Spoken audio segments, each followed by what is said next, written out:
Bonsoir à toutes et à tous. Je m'appelle Esther Ojeda et je suis en charge des partenariats francophones de la clinique Fertilab. Ce soir, je vous souhaite la bienvenue à ce webinaire ayant pour titre Comment la génétique peut améliorer votre traitement de PMA en Espagne. Ce webinaire a été organisé en collaboration avec Dimitri Meunier, gérant des deux plateformes, les FIVET espagnoles et FIVEFR, avec lesquelles nous collaborons depuis des années et avec lesquelles nous avons un très beau partenariat. Merci beaucoup, Dimitri Meunier, toujours pour votre collaboration. Pour pouvoir obtenir des réductions, vous devez, et un premier contact, vous devez accéder au site Les Fivettes Espagnoles pour avoir un coupon, pour pouvoir avoir des réductions avec nous dans tous nos traitements. Donc, ce soir, je vais céder la parole au docteur Frédéric Amonfa, qui est la directrice médicale de la clinique Fertilab. Elle va vous faire tout d'abord une présentation et après cette présentation, il y aura une séance de questions-réponses. Donc, je vais vous expliquer un peu la dynamique de ce webinaire. Vous avez une section qui s'appelle questions où vous pourrez poser vos questions par écrit en toute confidentialité. Moi, je vais les lire en haute voix sans dire nom et prénom. Et le docteur Monfa, il va les répondre à l'oral aussi. Si vous souhaitez interagir entre vous, il y a une section qui s'appelle le chat, que c'est juste pour pouvoir parler entre vous. Mais les questions devront être posées sur la section questions. Donc, je cède la parole au docteur Frédéric Amofa qui va faire la présentation. Merci beaucoup.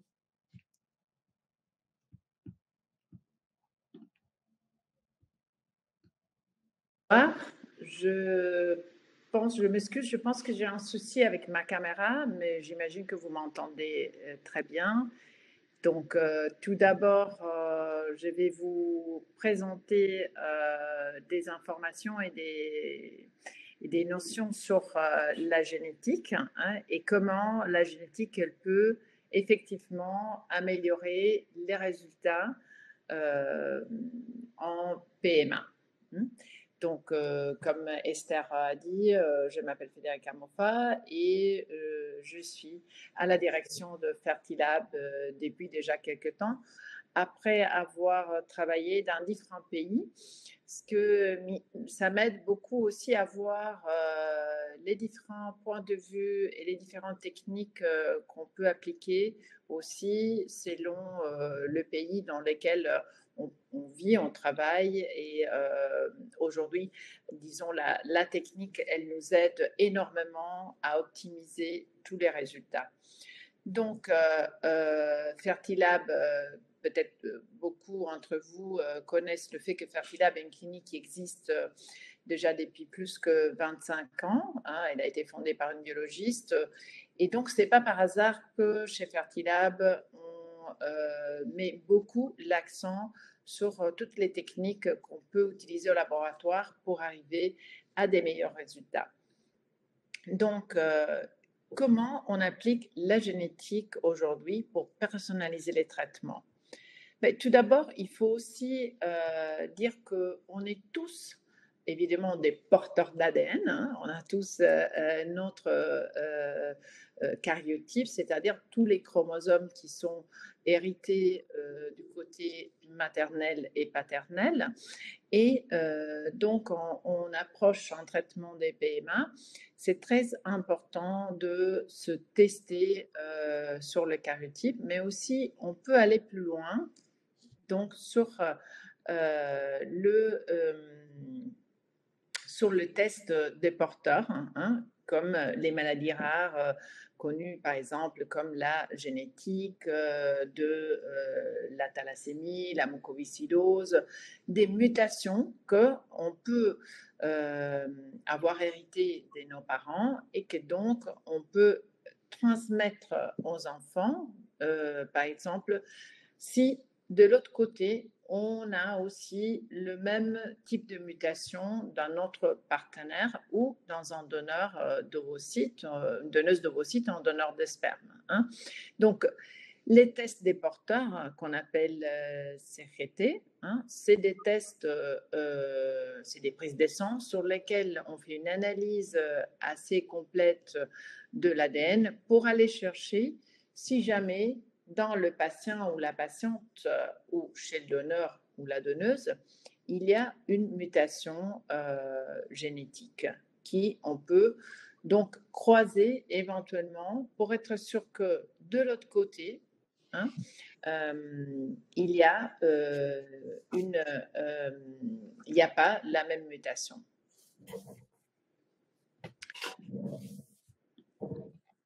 Donc, il y a aussi des tests génétiques. Je pose une question, est-ce qu'on m'entend? Parce que le système me dit que mon micro est coupé. Oui, on vous entend, docteur Monfard. On m'entend. OK, donc il y a peut-être quelque chose qui est un peu déréglé, mais l'important est-ce qu'on entend ma voix et à voir si après je pourrais ouvrir la caméra. En tout cas, je reviens sur les tests embryonnaires. Comment la génétique et les tests génétiques peuvent nous aider à choisir l'embryon qui est le plus, avec le plus haut potentiel. Ça existe un test qui s'appelle diagnostic préimplantatoire sur lequel on est capable au laboratoire de prélever quelques cellules sur la partie plus externe de l'embryon. Les cellules sont envoyées à un laboratoire de génétique qui est capable de tester les chromosomes. Hein. Le test qui s'appelle PGTA est le test justement pour voir s'il n'y a pas des trisomies, des monosomies, en général des anomalies des chromosomes. Parmi les plus connus, on peut par exemple dire la trisomie 21, donc les syndromes de Down. Ce type de test, le PGTA, est capable de détecter si un embryon il est porteur de la syndrome de Down, par exemple. Ça, évidemment, on l'applique dans les cas quand on pense qu'il y a un risque à augmenter d'anomalie des chromosomes, par exemple, au-delà des 37-38 ans, hein, chez les femmes, on sait que les anomalies des chromosomes des ovules sont plus fréquentes. Mais la même technique, ça peut s'appliquer dans le cas des mutations génétiques rares, hein, celles, par exemple, qu'on a testées sur les tests des porteurs, mais il s'avère qu'il y a des couples hein, dans lesquels, effectivement, ils peuvent être porteurs de la même mutation.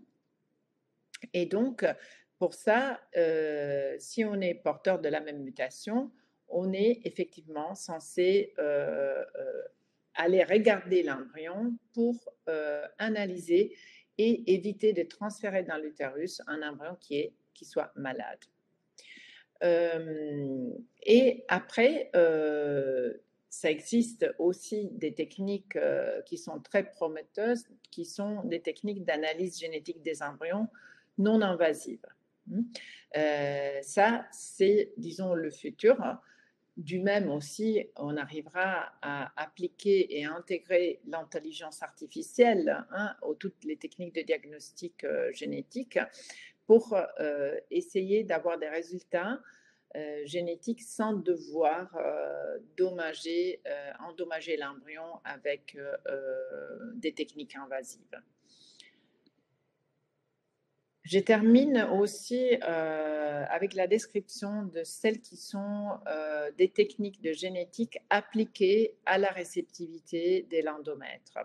Hein, on sait que, évidemment, la réceptivité endométriale, elle est basée surtout sur l'ambiance utérine au niveau de sa microbiote et aussi au niveau de la fenêtre d'implantation. Si on parle au niveau microbiologique, les tests génétiques sont capables d'aller retrouver et déceler toutes les populations de bactéries qui contiennent donc la microbiote utérine. Un résultat de microbiote, normalement, si on veut vraiment cibler sur l'utérus, on va les faire à travers une petite biopsie. La biopsie, elle est envoyée au laboratoire de génétique qui va évidemment étudier avec des techniques de recherche d'ADN des bactéries à l'intérieur de la biopsie et on va recevoir un compte-rendu qui nous confirmera soit que la microbiote est en équilibre correct ou soit qu'il faut corriger la microbiote avec parfois des antibiotiques, mais parfois c'est suffisant de donner des probiotiques, hein. C'est de plus en plus important et on reconnaît, hein, aussi, surtout en reproduction, que une microbiote adéquate, donc une ambiance du terrain en équilibre, est aussi la clé pour l'implantation de l'embryon. Mais les techniques d'analyse génétique sont allées encore plus loin sur des tests qu'aujourd'hui ils sont en partie controversés, mais qui nous montrent si la réceptivité de l'utérus au niveau aussi de l'expression de certains gènes est correcte par rapport à la fenêtre hormonelle. Donc, ça veut dire que si on reçoit un certain résultat de fenêtre d'implantation qui pourrait être, par exemple, décalé vers plus ou moins jours de progestérone, on va savoir corriger avec le traitement hormonal la synchronisation de l'utérus avec l'embryon. Ici, dans l'image, effectivement, on voit un utérus et un blastocyste, hein. J'imagine que beaucoup d'entre vous savent qu'un blastocyste, c'est un embryon qui a déjà 5-6 jours de vie. Qu'est-ce que ça veut dire? Ça veut dire que moi, je dois être sûre que je transfère l'embryon dans un utérus qui est préparé, qui était exposé à la progestérone 5 jours, voire 6, en fonction de celle qui est la fenêtre d'implantation typique de la patiente. La plupart des patientes, évidemment, elles vont avoir une fenêtre d'implantation normale. Ici, si on veut imaginer, voilà, on a 4 femmes et on a des fenêtres, hein. Évidemment, la plupart des patientes ont une fenêtre d'implantation, disons, classique, hein, qui sera à 5 jours, mais il y a des patients peut-être qui ont une fenêtre d'implantation décalée, donc plus précoce, certains qui ont une fenêtre d'implantation décalée, mais plus tardive. Quand on reçoit les résultats des tests de réceptivité d'endomètre, on va savoir sur le cycle suivant sur lequel on veut programmer le transfert, on va probablement cibler le transfert avec ce résultat de la fenêtre d'implantation personnalisée. J'ai dit que c'est des tests controversés parce que il y a des études aussi qui ont, disons, qui étaient critiques sur le fait qu'effectivement ce type de cible soit si facilement et mathématiquement reproducible, hein. Mais c'est vrai que dans les échecs à répétition, c'est quelque chose qu'on peut imaginer de réaliser pour cibler sur la patiente. Donc, je pense que avec les explications de comment la génétique, elle peut optimiser les résultats des traitements des PMA, on a bien compris que ça part effectivement des gamètes, c'est-à-dire de l'ovule, du spermatozoïde, des tests sur les embryons, mais aussi des tests sur l'endomètre. Donc, je vous remercie et maintenant, je vais essayer d'activer ma caméra de quelque façon. Peut-être Esther, elle veut déjà commencer à parler, voir s'il y a des questions de votre part. Merci, docteur Monfa. Et donc, je vais voir les questions que nous avons de la part des participants. Donc, la première, c'est combien de cellules de l'embryon sont analysées pendant le DPI? Alors, Normalement, nous, on réalise des biopsies quand l'embryon est à un stade de blastocyste. Et l'embryon, il a au total, en général, 200-300 cellules. Hein, ça dépend du décret de développement de l'embryon. En tout cas, sur ce type d'embryon, on arrive à prélever entre 4 et 6 cellules par embryon. Hein. Et donc, sur la partie externe, c'est une partie de l'embryon qu'on appelle trophoectoderme. Ce sera, si l'embryon arrive à s'implanter, ce sera la partie qui devienne le placenta. Et donc, la biopsie en général, si elle est faite par des biologistes qui sont des experts, elle n'est pas très invasive pour l'embryon. C'est un nombre de cellules relativement limité. Merci, docteur Monfa.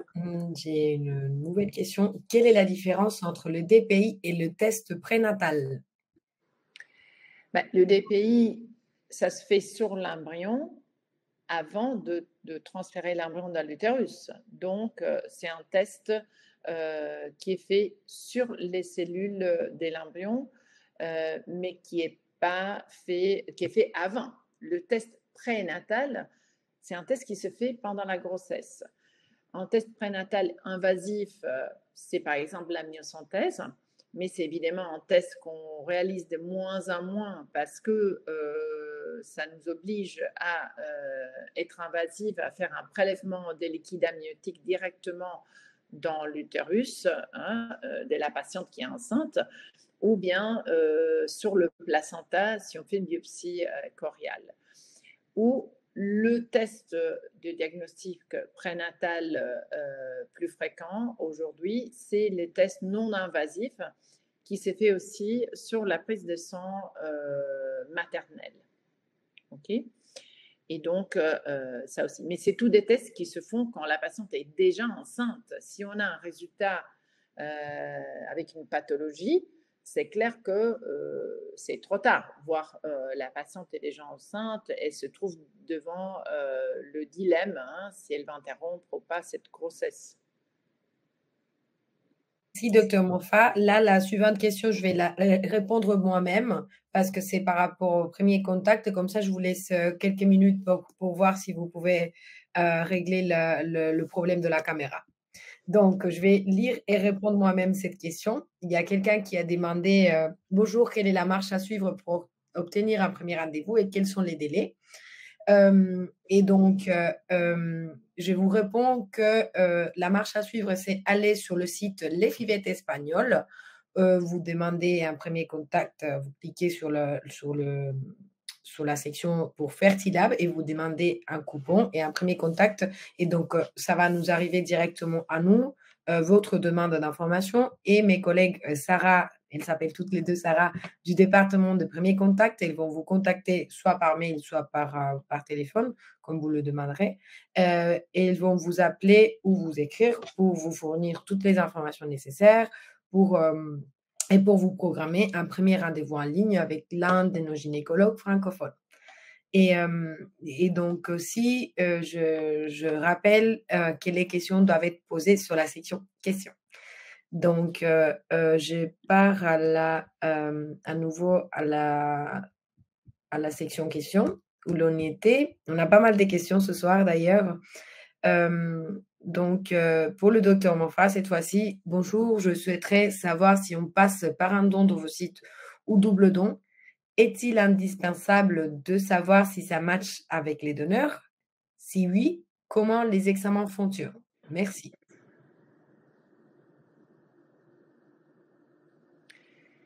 Pardon, est-ce que, Esther, tu peux me reposer la Bien question parce que Bien sûr. tu es occupée à essayer de mettre à jour ma caméra. Oui, il n'y a pas de souci. Donc, bonjour, je souhaiterais savoir si on passe par un don d'ovocytes ou un double don. Est-il indispensable de savoir si ça match avec les donneurs? Si oui, comment les examens fonctionnent? Merci. Donc, les examens, c'est sur des prises de sang. Et donc, les résultats de la patiente ou des patientes et les résultats testés sur l'ADN des donneurs sont envoyés, donc sont en réalité faits par le laboratoire de génétique. Le même laboratoire de génétique, il va réaliser l'appariement, donc il va vérifier effectivement qu'il n'y ait pas une même mutation des deux côtés. Hein. Donc ça, c'est la manière dans laquelle on arrive à réaliser ce qu'on appelle un matching génétique, donc un appariement avec un faible risque de transmission de maladies héréditaires. D'accord, merci. Donc, quels sont les risques pour l'embryon lors d'un DPI? Donc, le risque, comme on a dit avant, ça pourrait être lié d'un côté à la technique de biopsie et après aussi au fait que les embryons sont congelés et décongelés. Donc, c'est les mêmes risques qu'on a à chaque fois qu'on congèle et décongèle un embryon. Aujourd'hui, on utilise des techniques qui ont un risque très faible de perte embryonnaire parce que pour la congélation, décongélation, on utilise la vitrification. Et donc, le risque global d'un embryon d'être, disons, endommagé ou de le perdre hein, à cause des procédures de biopsie et congélation des vitrifications est inférieur à 5%.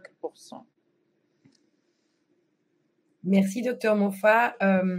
Notre responsable nous demande si, comment on a fait un sondage pour que les patientes elles répondent. En attendant, si vous pouvez sortir de la scène et re-rentrer, et comme ça, peut-être on va vous revoir. Je vais essayer, oui.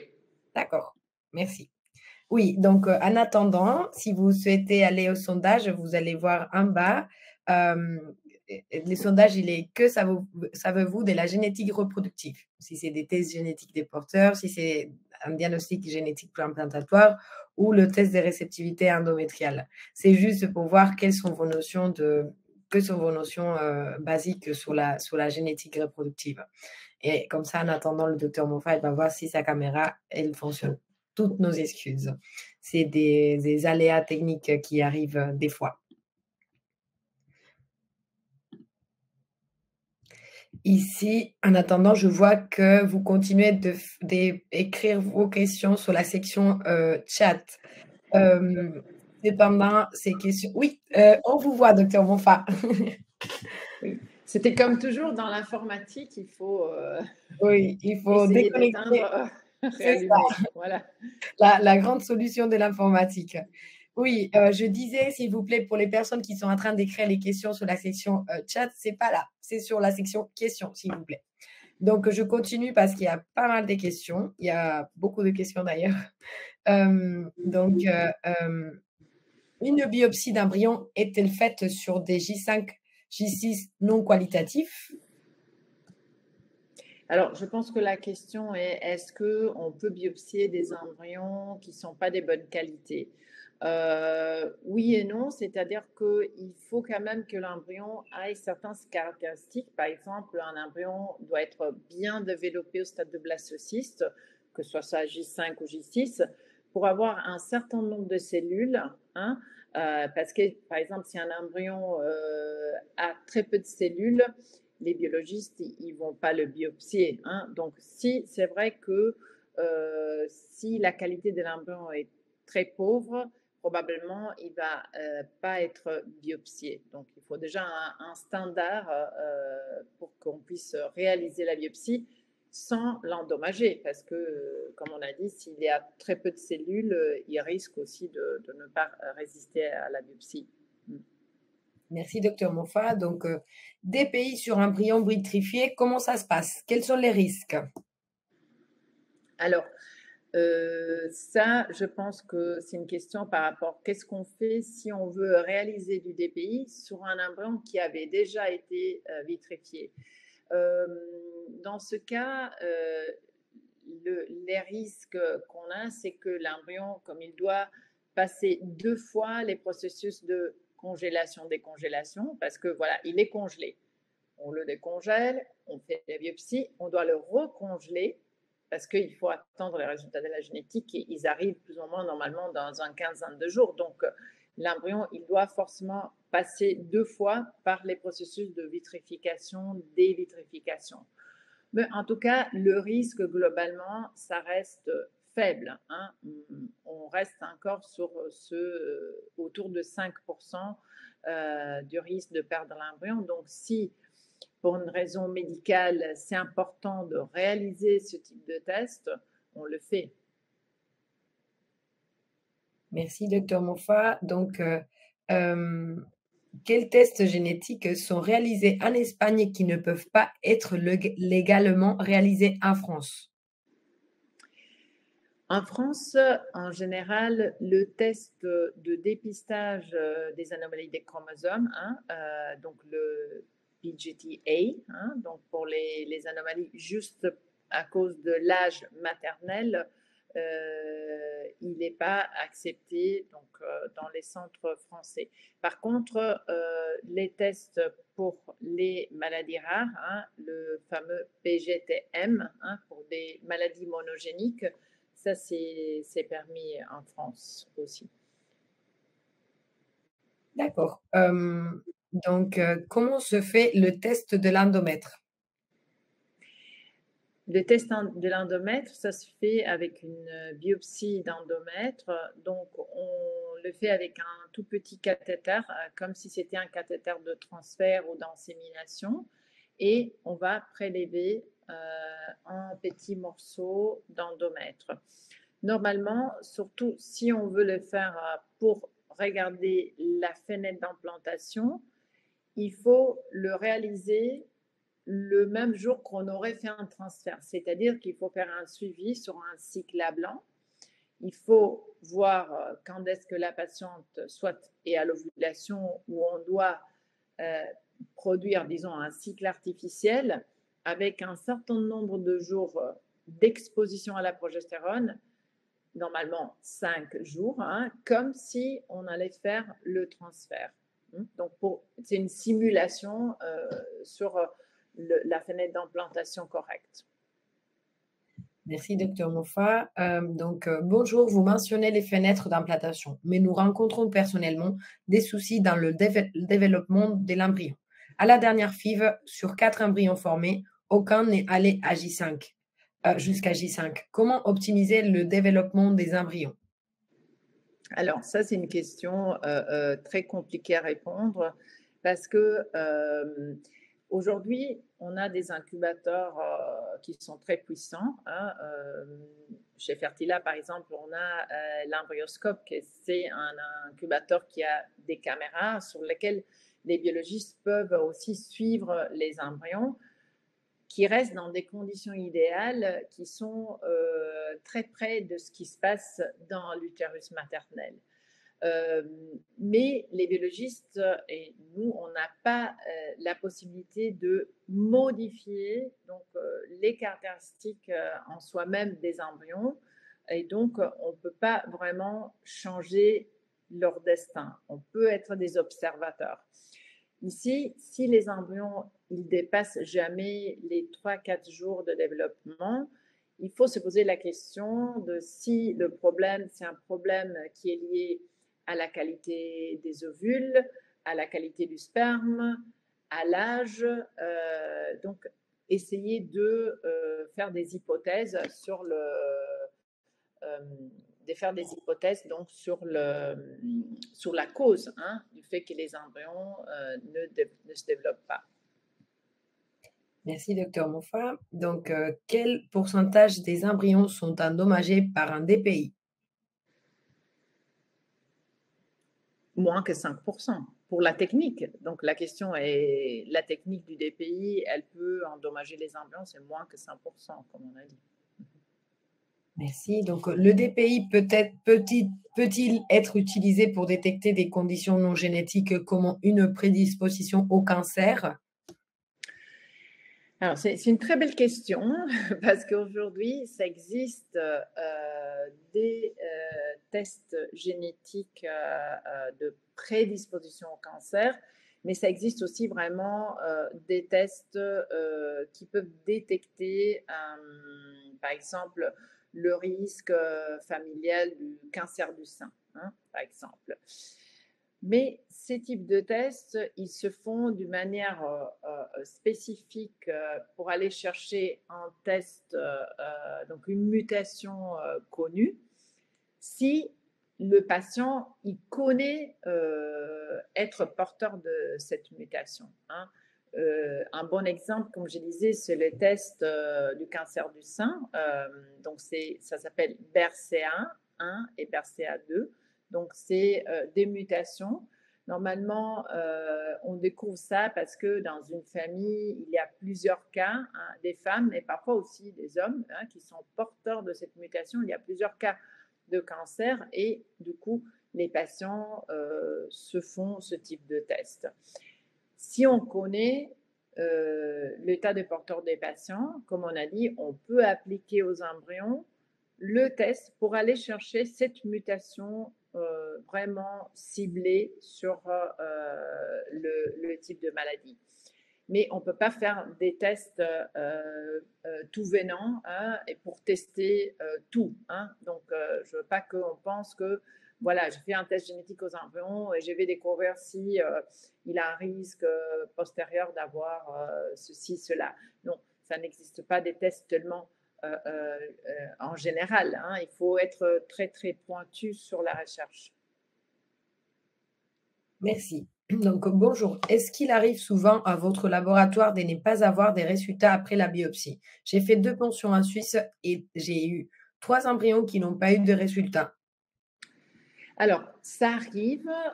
Normalement, 3 sur 3 sans résultat, c'est un peu, voilà, c'est beaucoup. Ça nous arrive du laboratoire de génétique parfois des résultats qui sont non concluants.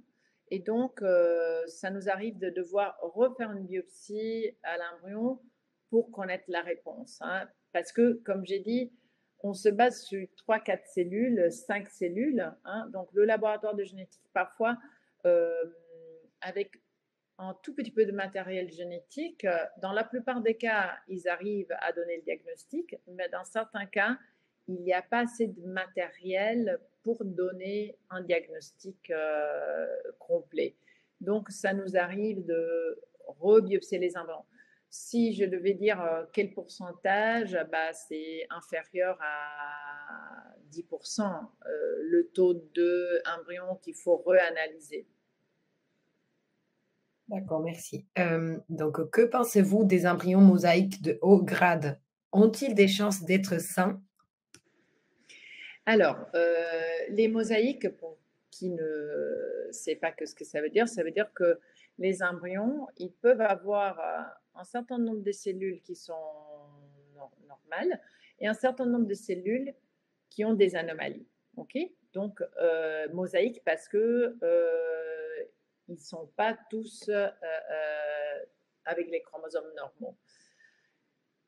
Aujourd'hui, on sait qu'un embryon qui a un degré faible de mosaïcisme, c'est un embryon, en tout cas, qu'il est capable de donner une grossesse avec un enfant en bonne santé. Pourquoi? Parce que la nature, elle est capable de corriger les erreurs et surtout, probablement, les cellules avec des anomalies. Et c'est des cellules qui sont laissées, disons, sur la périphérie, hein, voire sur le placenta. Et donc, que finalement, l'embryon, il se développe avec les chromosomes correctement.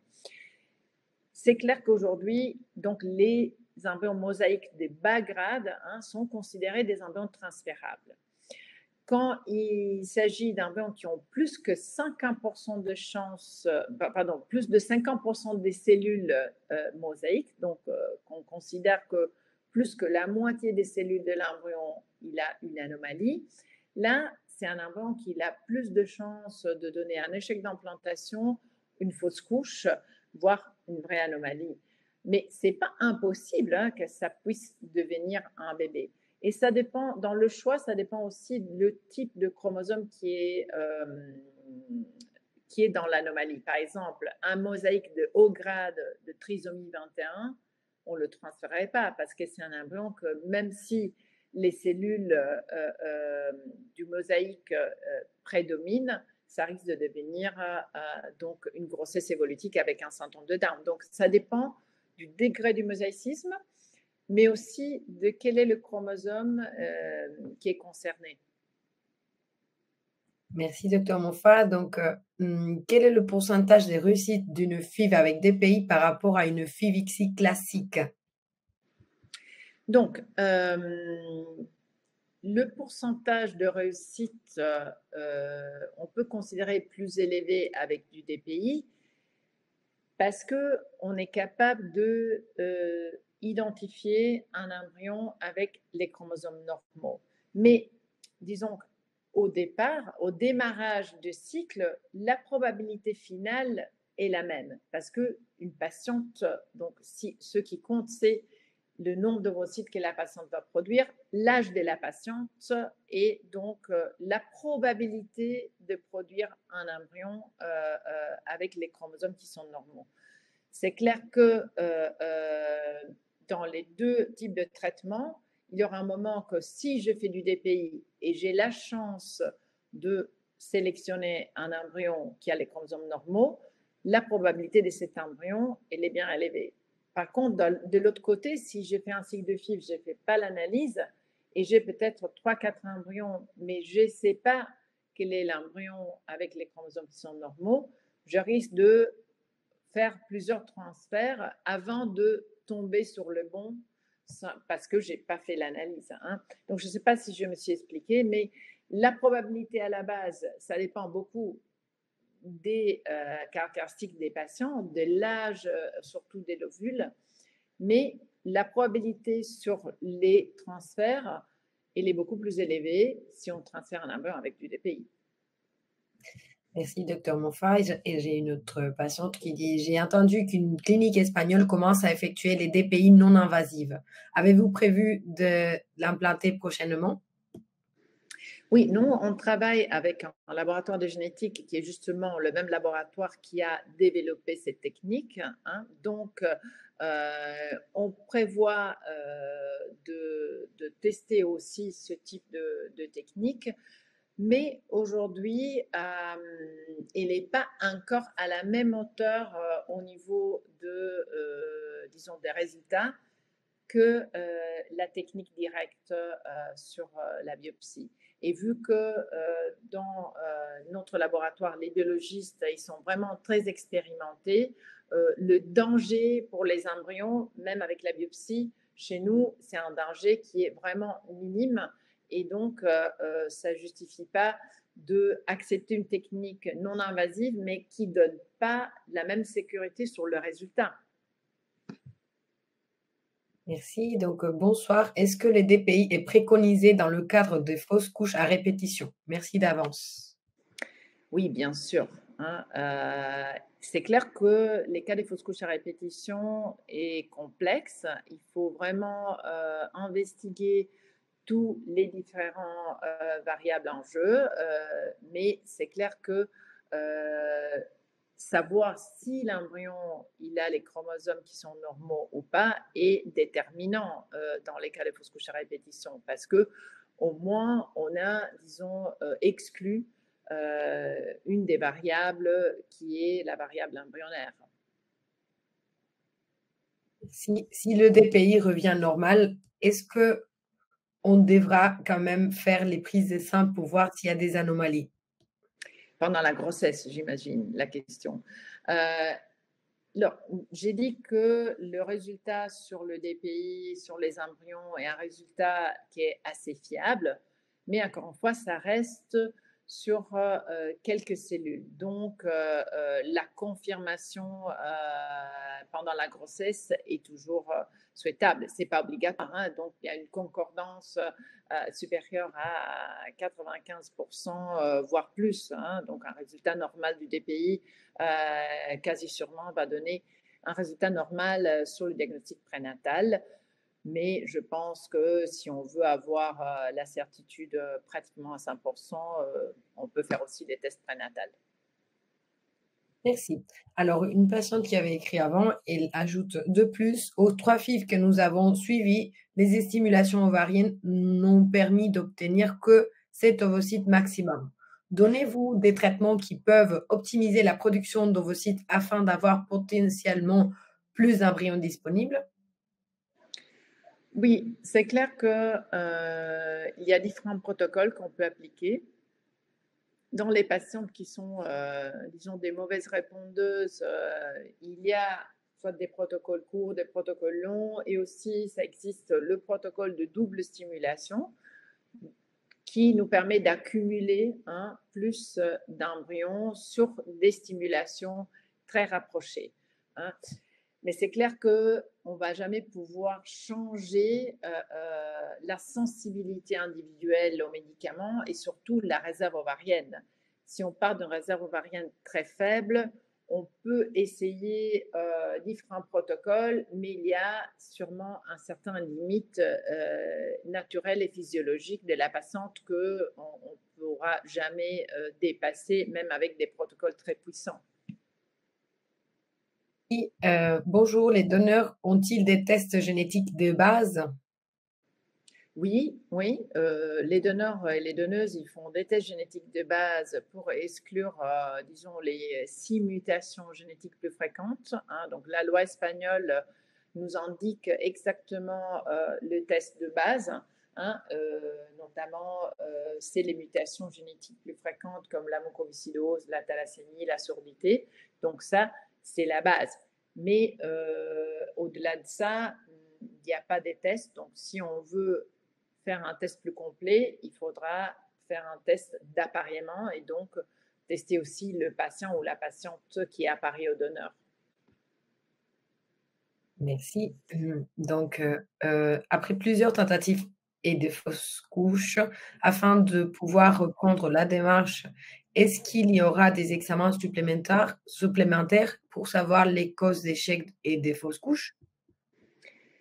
Oui, en général, après un échec, ou surtout après des fausses couches à répétition, il faut se poser la question, d'analyser les variables en jeu et donc, par exemple, des tests sur l'endomètre, hein, par exemple les fameux tests, de la microbiote ou, une hystéroscopie pour regarder, l'anatomie de l'utérus de l'intérieur ou encore des tests très spécifiques, sur, par exemple, le sperme, hein, ou des tests d'hormones, des tests encore d'immunité ou de coagulation. Donc, il y a plusieurs aspects qu'il faut, qu'il faut regarder pour comprendre d'où ça vient l'échec ou la fausse couche.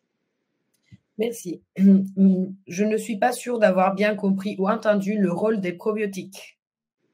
Ok, donc les probiotiques, c'est donc un supplément, hein, normalement qu'on peut prendre par voie orale et parfois par voie vaginale, pour être sûr que notre microbiote soit en équilibre. Qu'est-ce que c'est la microbiote? Donc aujourd'hui, on sait qu'on est complètement colonisé par des bactéries, hein, mais c'est des bactéries qui sont spécifiques, hein, selon les organes. Donc au niveau du vagin et de l'utérus, il y a une certaine population bactérienne qui doit être en équilibre, hein. Si il y a un déséquilibre, on peut avoir dans l'extrême du déséquilibre des vraies infections, hein, des mycoses plutôt que des infections plus graves comme le chlamydia, le réaplase. Je ne vais pas ici détailler toutes les infections au niveau du vagin et de l'utérus, mais aujourd'hui, on sait aussi que même dans l'absence d'une infection tout court, on peut avoir un déséquilibre, hein, de la microbiote. Donc, les bactéries qui sont considérées les bonnes bactéries, ça s'appelle lactobacillus.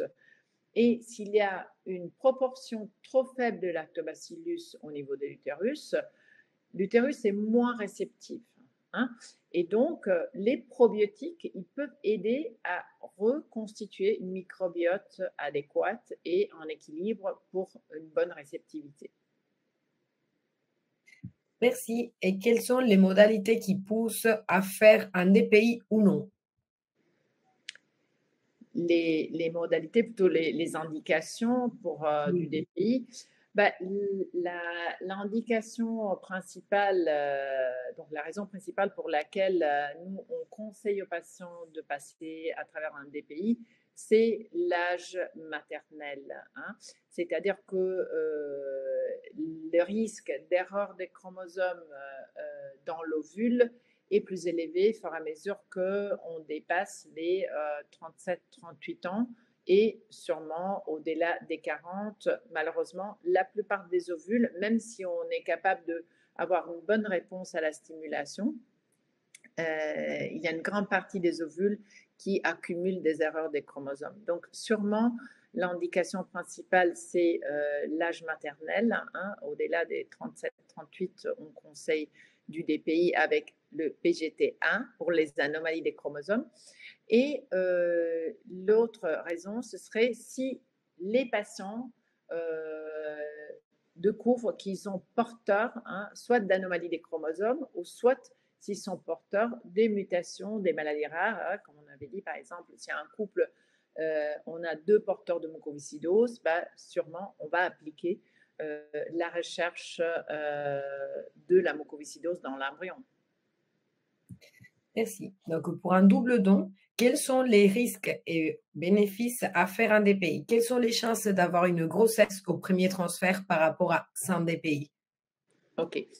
Donc, comme on a dit, donc le DPI, il s'applique si on pense qu'on a un risque élevé. Dans le cadre du double don, c'est vraiment le scénario le moins risqué possible parce qu'on a deux donneurs, une donneuse et un donneur qui sont jeunes, qui sont testés par les chromosomes, qui sont appariés génétiquement pour les maladies rares. Et surtout, l'ovule, il provient d'une femme qui a moins que 35 ans. Et donc, d'office, les anomalies des chromosomes sont moins fréquentes. Même moins fréquentes, ça ne veut pas dire zéro, hein, on est d'accord. Donc, pour répondre à la question, quelle est la chance d'avoir une grossesse sans ou avec des DPI sur un cycle de double don? Sans DPI, aujourd'hui, le transfert d'un embryon de double don me donne 60% des chances d'accroche et 50% des chances d'accouchement par embryon. Si cet embryon, il a aussi passé le test du DPI, donc je suis déjà sûre que les chromosomes sont normaux, cette probabilité augmente en 10%, c'est-à-dire que j'aurai 70% de chances d'accroche et 60% de chances d'accouchement. Donc, je gagne un 10%. Quel est le risque de perdre les embryons par l'analyse? C'est un risque inférieur, c'est un risque de 5%. Donc, finalement, on peut dire qu'on gagne quelque chose. Merci. Donc, comment est observer ou gérer la génétique dans le cas des dons d'ovocytes? Des donneuses d'ovocytes, excusez-moi. Je n'ai pas compris la question. Comment est observer ou gérer la génétique dans le cas des donneuses d'ovocytes? OK, je pense que la question, c'est quel type de test on fait aux donneurs. C'est clair qu'aux donneurs, on fait les tests des porteurs, hein, et ça nous permet de faire des appareillements génétiques pour minimiser les risques de transmettre à l'enfant une maladie rare, hein, si c'est ça la question. Donc, d'office, les donneurs sont testés avec le test de base, mais si on a en double don, on fait d'office l'appareillement pour minimiser encore plus ce risque. D'accord, merci. Donc, pour quelle raison génétique un embryon est-il écarté et non transféré? Par exemple, soit pour une raison de anomalie des chromosomes, hein, comme j'ai dit, j'ai par exemple sur un cycle de FIV, j'ai 4 blastocystes. J'ai fait l'analyse, j'en ai 2 peut-être qui sont normaux et 2 qui ont des anomalies des chromosomes. Ça peut être n'importe quelle anomalie des chromosomes. L'important que pour être normal, un embryon, il doit avoir 46 chromosomes, pas plus, pas moins. Et 23 couple des chromosomes identiques pour être normal. Par exemple, si je trouve une trisomie, si je trouve un embryon qui a 47 chromosomes, il a un chromosome de trop. Donc, ce n'est pas compatible avec la vie ou ça donnerait une anomalie, une maladie chromosomique. Ou, par exemple, si je fais du DPI pour une maladie rare, si un embryon il est testé pour la maladie en concret, comme on a dit avant, par exemple le BRCA1, le test de la prédisposition au cancer du sein, si je trouve un embryon qui a la mutation, normalement cet embryon il n'est pas transféré. Merci, docteur. Quelle est la meilleure prise en charge de l'endométrite et la meilleure prise en charge post-traitement d'antibiotiques, biopsie de contrôle, autres tests, etc. Alors, il faut voir comment on a fait les diagnostics. Normalement, j'imagine que en diagnostic d'endométrite, il a été fait sur la base d'une biopsie. Il faut donner sûrement un traitement d'antibiotiques, même si il n'y a plus d'infection, hein. Donc, le protocole qui est reconnu, disons, au niveau général et international, c'est un protocole par antibiotique.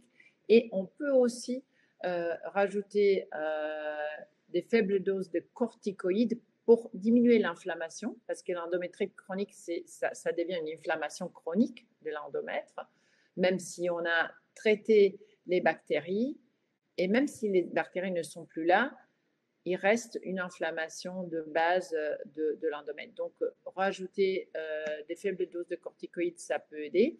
Et surtout, et en même temps, donner les fameux probiotiques pour reconstituer une ambiance utérine équilibrée.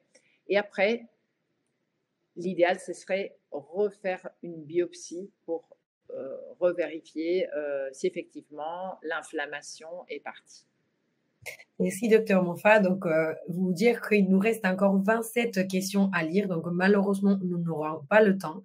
Ce webinaire est en train d'avoir une réussite énorme. Donc, merci beaucoup à tous pour votre énorme participation. En plus, c'est des questions super intéressantes. Malheureusement, on n'aura pas le temps de tout répondre. Donc, on va être avec vous jusqu'à 20h05. Mais toutes les questions qui n'auront pas pu être répondues, n'hésitez pas à nous contacter. Après, nous vous donnerons nos coordonnées aussi via le site Les Fivettes Espagnoles. Aussi, Les Fivettes Espagnoles a un grand forum pour pouvoir poser là-bas aussi des questions. Et toutes les questions qui auront été posées, parce que je vois plusieurs questions par rapport à la sécurité sociale. Malheureusement, ce n'est pas nous qui gérons ça, c'est plutôt sur le forum de Fivettes Espagnoles que vous pouvez poser ces questions. C'est des plateformes avec lesquelles on collabore en France et les associations qui pourront vous aider par rapport à ça. Donc, je vais lire une autre question. Donc, atteinte d'endométriose et âgée de 39 ans, et mon mari a une tératosospermie sévère. Je souhaite faire une FIV avec DPI. Vous pensez que faire une double ponction ou même une triple ponction pour avoir plus d'embryons est nécessaire? Donc, la patiente a 39 ans, oui. Son mari a une tératosospermie sévère et il Je ne souhaite... connais pas la réserve ovarienne, donc ça dépend parce que finalement, si on a une très bonne réserve ovarienne et on arrive sur une seule stimulation et ponction à avoir 4-5 blastocystes à analyser, ça peut suffire, hein. Donc, ça dépend beaucoup de la réserve ovarienne. C'est clair que la question, c'est plutôt combien de blastocystes je dois imaginer de mettre de côté pour démarrer une analyse, par exemple, du DPI. Hein.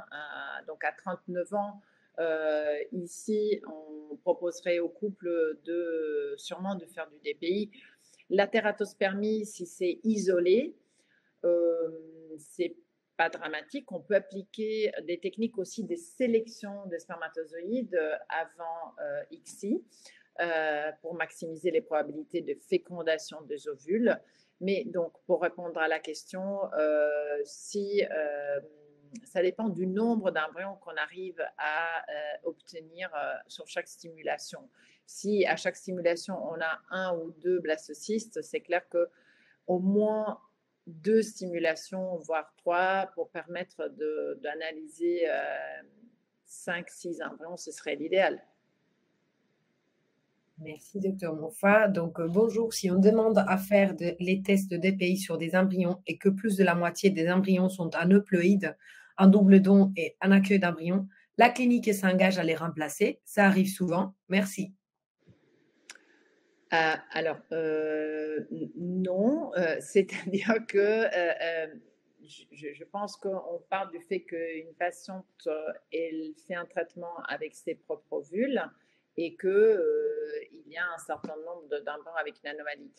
Je voudrais quand même dire, parce que quand on dit il y a plus de 50% des embryons avec des anomalies, c'est un résultat qui est pas très étonnant en fonction de l'âge. C'est-à-dire que, par exemple, voilà, à 39-40 ans, c'est normal de s'attendre d'avoir plus que la moitié des embryons avec une anomalie, parce que c'est une sélection naturelle. C'est quelque chose sur laquelle nous, on peut pas modifier le résultat final.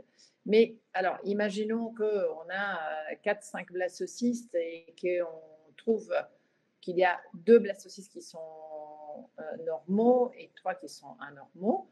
En tout cas, évidemment, on démarre avec les transferts des 2 blastocystes qui sont normaux.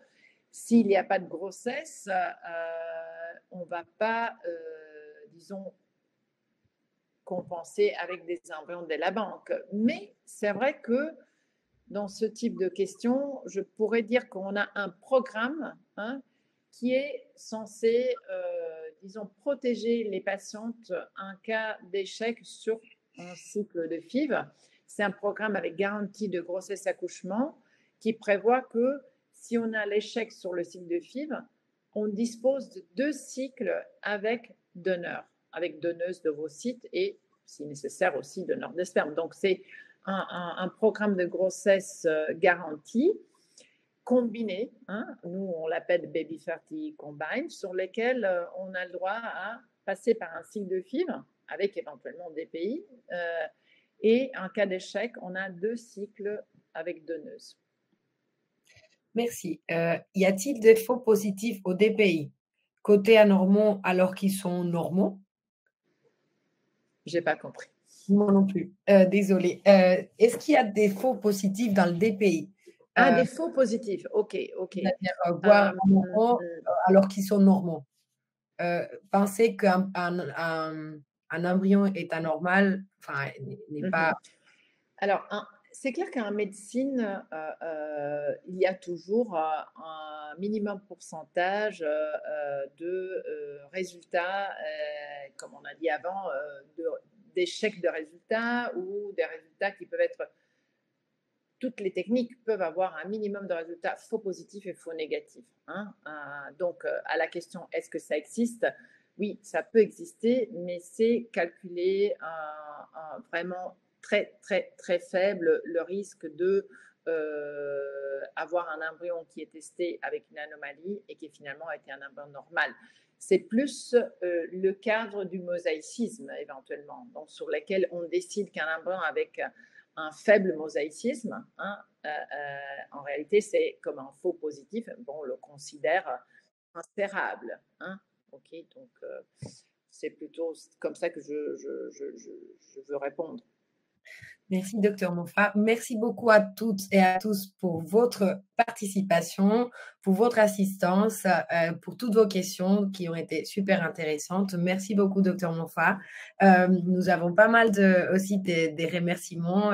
Toutes les patients sont super contents et les personnes assistantes sont super contentes de ce webinaire. Donc, vous aurez le replay de ce webinaire. On va le publier demain, que ce soit Dimitri Meunier sur ses réseaux, que nous-mêmes sur nos réseaux, pour que vous puissiez le revoir. Mais à part ça, voilà, les questions qui n'auront pas pu être répondues, n'hésitez pas de nous les poser et aussi de demander un rendez-vous avec l'un de nos gynécologues francophones et nous serons ravis de vous répondre et de vous programmer un premier rendez-vous. Pour ceux qui seront déjà patients à nous, n'hésitez pas à poser vos questions à vos coordinatrices et elles vous répondront, elles la transmettront au docteur et on vous répondra dès que possible. Donc, ici, on va vous laisser nos coordonnées pour que vous puissiez les. Donc, c'est sur france@fertilab.org. que vous pouvez écrire vos mails. Vous l'avez ici, france@fertila.org pour ceux qui ne sont pas encore patients, ou aller sur les Fivettes Espagnoles et demander le coupon de réduction pour nous contacter et une demande de premier contact. Donc, je vous souhaite une très belle soirée et on vous dit à très bientôt. Merci. Merci beaucoup, docteur Bonne Moffat. soirée. Au Bonne revoir. soirée. Au Merci. revoir.